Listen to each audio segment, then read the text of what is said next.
let's understand the concept of debt investment. So the debt investment is basically like investors like you, me, everyone, we lend money to companies and institutions for which these companies where we give our money will give us fixed income, sort of interest for a particular period. And once that maturity comes in, the principal amount will be given back to us. That's how a debt investment will work. Companies opt for debt investment to take care of their short-term and long-term business requirements. Debt is also considered to be less expensive way of raising money compared to equities, where the companies will ideally like to raise money through debt and then deploy that money and grow their companies and businesses faster, and then at a periodical stage repay the debt. Unlike equities, okay, where if in case the company comes up with equities, we discussed last time also that when the companies will come up with equities, they have to dilute their shareholding. In debt, there is no need to dilute the shareholding. That's another reason why companies come up with debt options.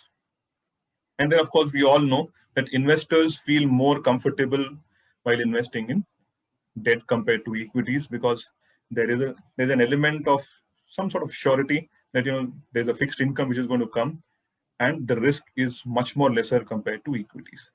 That makes debt investment more attractive when it comes to investments. How does debt investing work?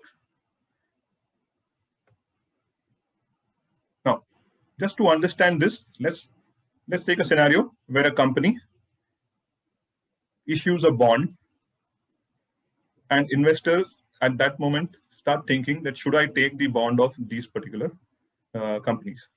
Now, when the investor decides, the investor will invest their money for the bond of this company. In return, the investor is going to get regular interest plus the principal. This is what happens in each and every debt instrument. There could be multiple names to it, but this is how a debt instrument or debt investment works. You can call it as a bond, you can call it as a fixed deposit, okay, whatever name you want to call it. In some options, this interest will come at a periodical stage in your bank account at some point of time, okay, and sometime these interest will keep on accumulating, and you will get at the end of the term of the investment along with the principal. That's how it goes. So you call debt investments by any name, the functionality of debt is the same. This is how a debt investment works. We all know the concept of fixed deposit, right? All of us do have substantial money or reasonable money in fixed deposit because we ingrained in our mind that fixed deposit is the safest way to invest. While we'll not deliberate whether it's the safest or the best option for you, but today we are going to discuss more about the concept and how similar it is to a bond. So fixed deposit in a typical manner, let's say I go and take 1,000 rupees fixed deposit. The fixed deposit will have an interest rate of 5% per annum. It will give me 5% per annum. So on 1,000 rupees of fixed deposit is going to give me 50 rupees of interest per annum. And it will have a tenure. This tenure is for 5 years. This tenure is for 5 years. Now,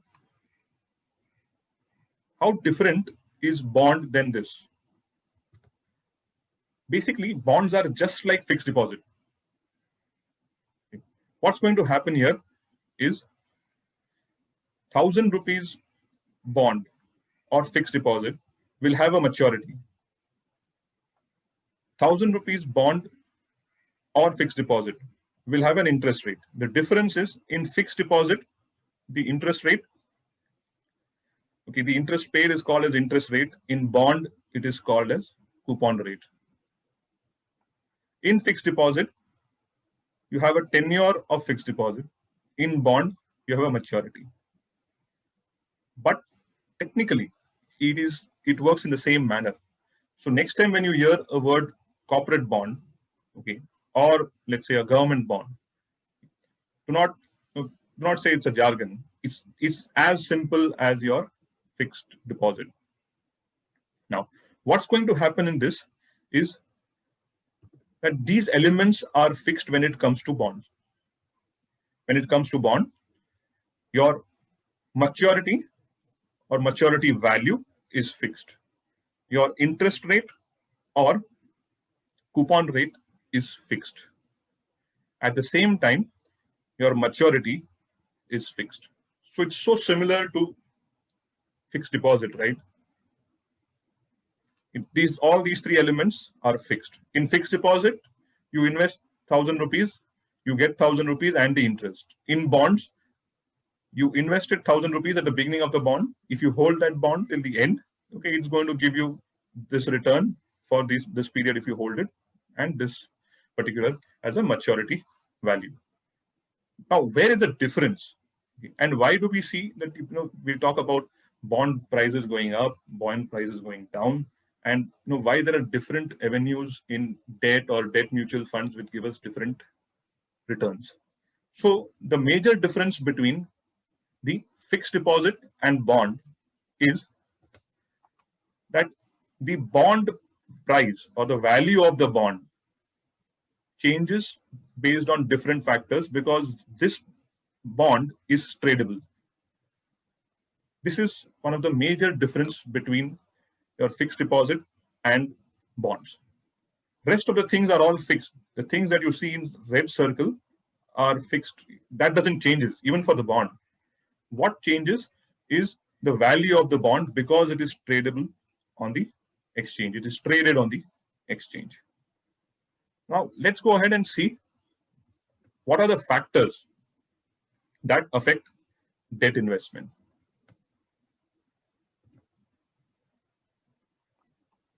So one of the biggest factors that affect the bond price, okay, or the value of bond is change in interest rate. Interest rates and bond rates, please understand, they are inversely related. And we'll go through an example where we'll try to understand. It's not that difficult. Okay. We'll just try to understand in a very simple manner. Now, what happens is whenever the interest rate increases, the value of bond will decrease. And why so? It is because the new bond which will come will offer a higher rate compared to the existing bond. Similarly, when the interest rate reduces, the value of your bond, existing bond, will increase. And why so? Is because your old bond is offering a higher rate of return compared to the new bond. That's the reason the value of that particular existing bond will increase. Another factor that is very important is the maturity. How long is the holding period for that particular bond? When does that bond mature? Okay. Now, typically the bonds will mature in few months, few weeks, few years, okay, few months. Okay, so if you see from that perspective, the longer the maturity of the bond, higher is the impact of interest rate. Now, let us try to see it from a pure calculation perspective, and that will be a much more easier way for us to understand. Now, let's say there is a bond which has a face value of 1,000 rupees. The present interest rate is 5%. The interest rate offered at the time of issue of the bond is also 5%. And the maturity is of 3 years. If we take this example, the value of bond will continue to be at 1,000 because there is no change either in the interest rate. Now let's take a scenario where the current interest rate changes and it increases to 5.5%. As soon as the interest rate goes up, the value of our bond goes down. And why so? As we discussed, this particular bond is offering 5% interest rate. The new bond is offering 5.5. So anyone who would like to buy this bond is not going to pay around 1,000 rupees. They are going to pay lesser than that. Now, let us take a scenario where this interest rate goes down and it goes down to 4.5. You see the price or the value of the bond increased. Now, what is going to happen is the 1,000 rupees bond will be trading at 1,014. So you as an investor of this bond will get this 5 rupees per year for 3 years. At the same time, you will get this 14 rupees additional. So that's where the return on your bond will go up. If the scenario changes and if this becomes 5.5, then the return on your bond investments will come down. So in a very simple manner, this is how the interest rate movements impact your bond value. So this is the first aspect of interest rate. Now, with this interest rate changing, let's take a scenario where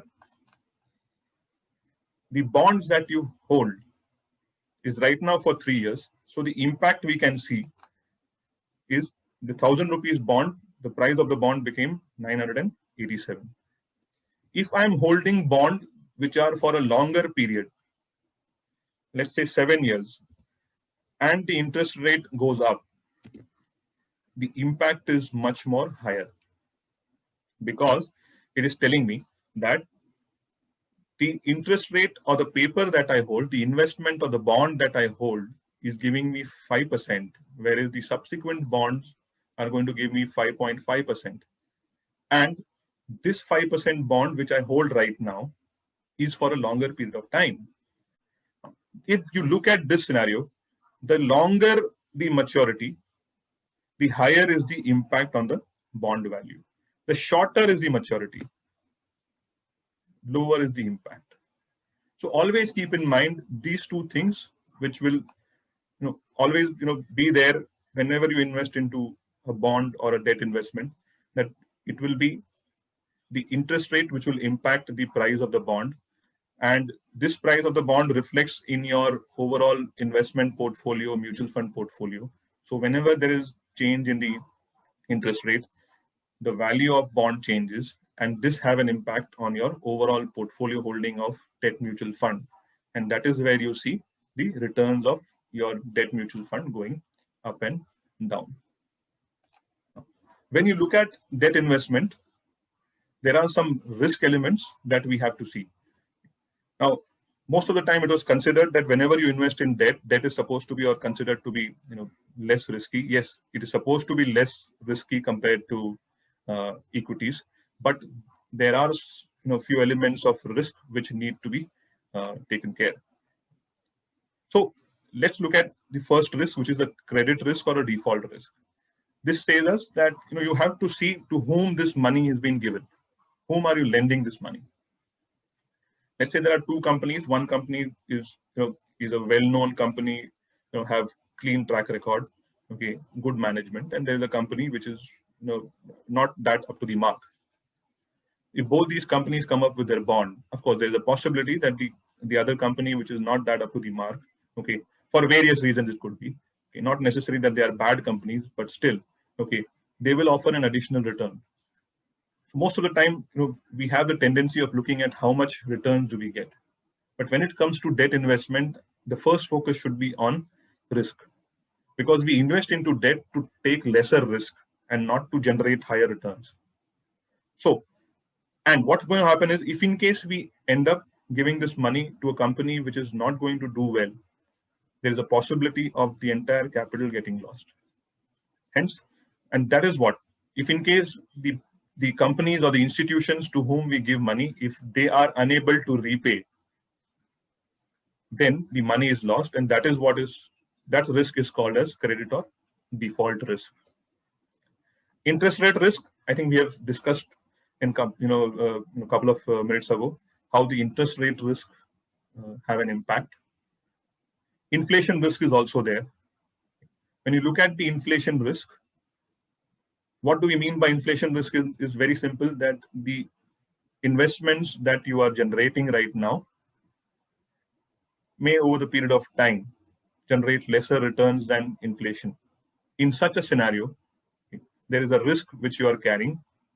Now, what's going to happen is, now typically in India, the debt returns have been somewhere around 7.5% if in case you invest into a range of debt funds, and inflation has been around 6% odd, 6.5% odd.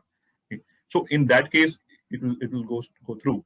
Now, when it comes to inflation risk, it tells us that the return that we are generating, and if the inflation increases, then there is a risk on the debt investment that we have. Liquidity risk is the risk which where we are unable to liquidate our debt investments, and then in that case we'll have to wait till the maturity or wait till the time we get the money back. That's the liquidity risk. And then there is a reinvestment risk. Now, reinvestment risk in simple words is, let's say that most of us who have been investing into fixed deposits, the returns or the interest of fixed deposit 1 year or 2 years back, not 1 year, in fact, maybe 2 or 3 years back, was much more higher than what interest rate is being offered on today's fixed deposit. Let's say if I have my fixed deposit renewing in last 6 months, then I do not have the option, but I have to go with the current rate of interest. And that is where the reinvestment risk is flagged off. From the overall risk perspective on debt investment, the credit risk and the interest rate risk have a major impact on the overall bond investment or debt investments. The other three risks will be there, but it has moderate impact. That's why we say these are major risk and these are moderate risk. So when we look at debt funds, the debt funds will typically invest in these instruments. Now, just to tell you all these instruments work in the same way.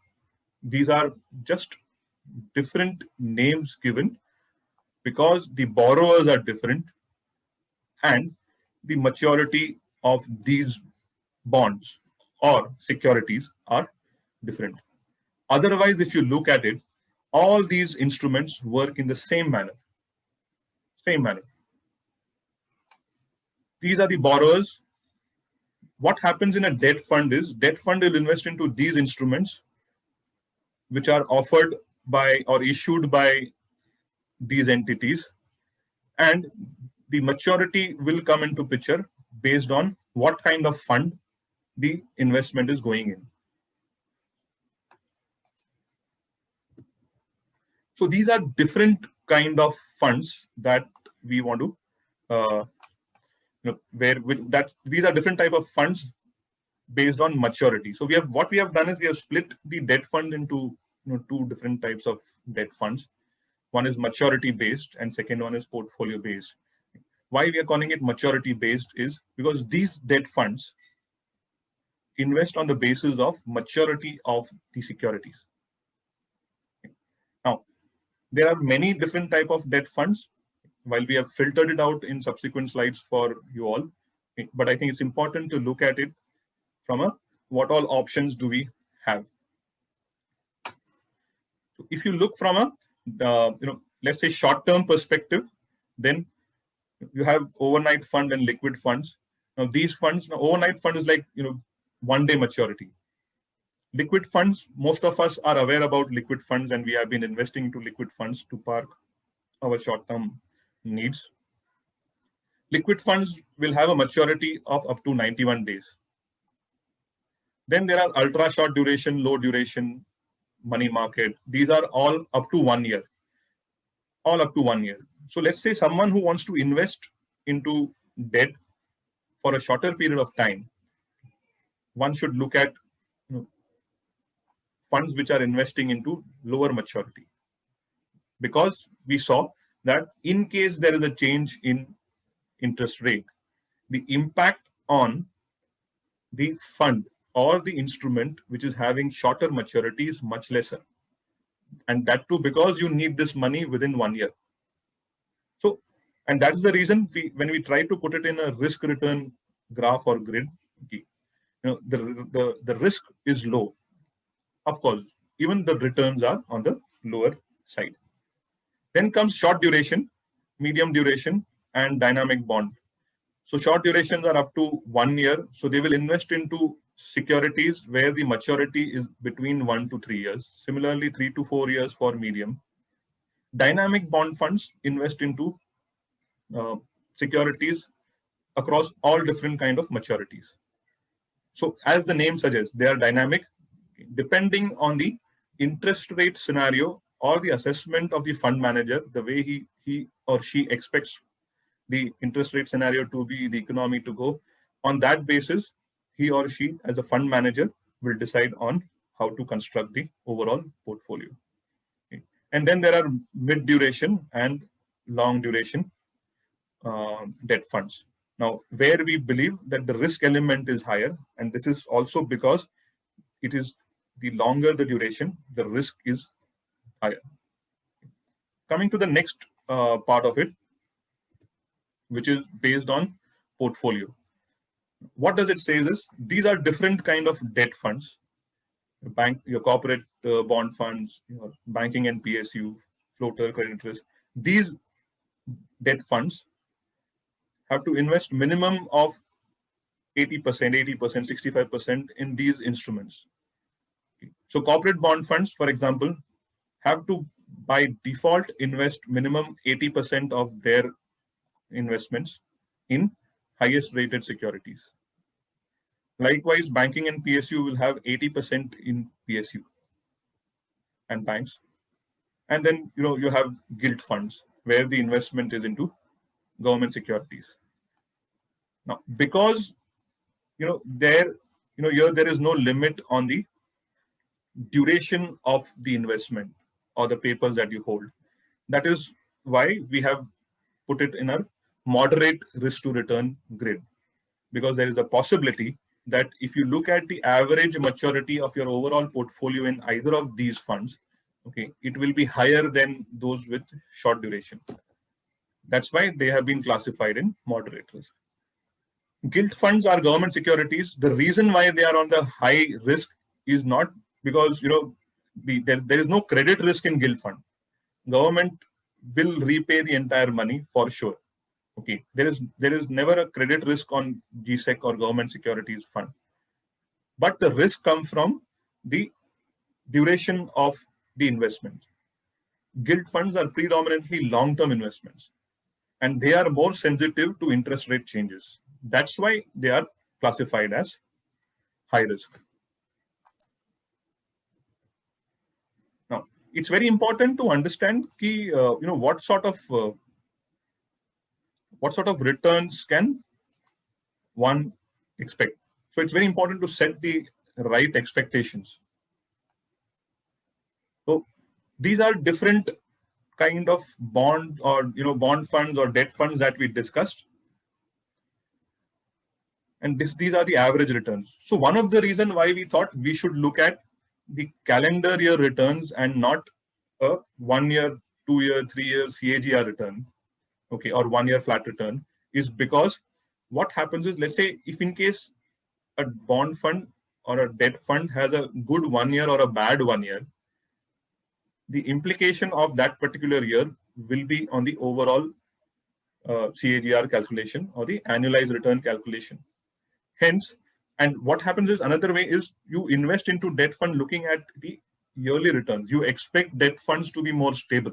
You expect debt funds to give you X percentage of returns every year consistently and without taking much risk. Hence, it's very important whenever you look at debt funds to look at debt funds from a calendar year wise return, how they have been performing.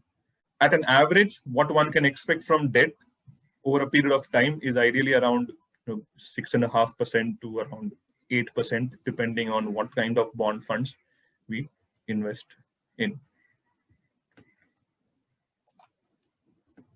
So according to us, ideal investments in mutual funds, in our view, if in case you're looking out for short duration or ultra short duration, or the investment period is, let's say, around 1 year or so, or less than 1 year, you can look at liquid funds, ultra short duration funds, low duration, and money market funds. These are predominantly for those kind of investors who are very clear that I need this money in 3 months, 4 months, 6 months, or within a year, or I may need this money at any point of time. Then in that case, you can look at liquid funds, ultra short duration funds, or these funds. If you know that you need this money for a shorter period or after a year or so, then you can opt for these funds where you can look at short duration fund, banking and PSU, corporate bond funds. These are the funds which you can consider if in case your horizon of investment is around 1 to 3 years. And then there are mid duration, which is more than 3 years, is medium duration and dynamic bond fund. So these are some of the ideal investments in our view which you can do. Of course, we do recommend our investors to invest into corporate bonds as well as banking PSU when it comes to some sort of goals which are linked to mid duration, which are also higher than 3 years. But predominantly, there are factors which you need to look at. As we discussed, we are going to discuss further a couple of things that probably will help you to take this right call.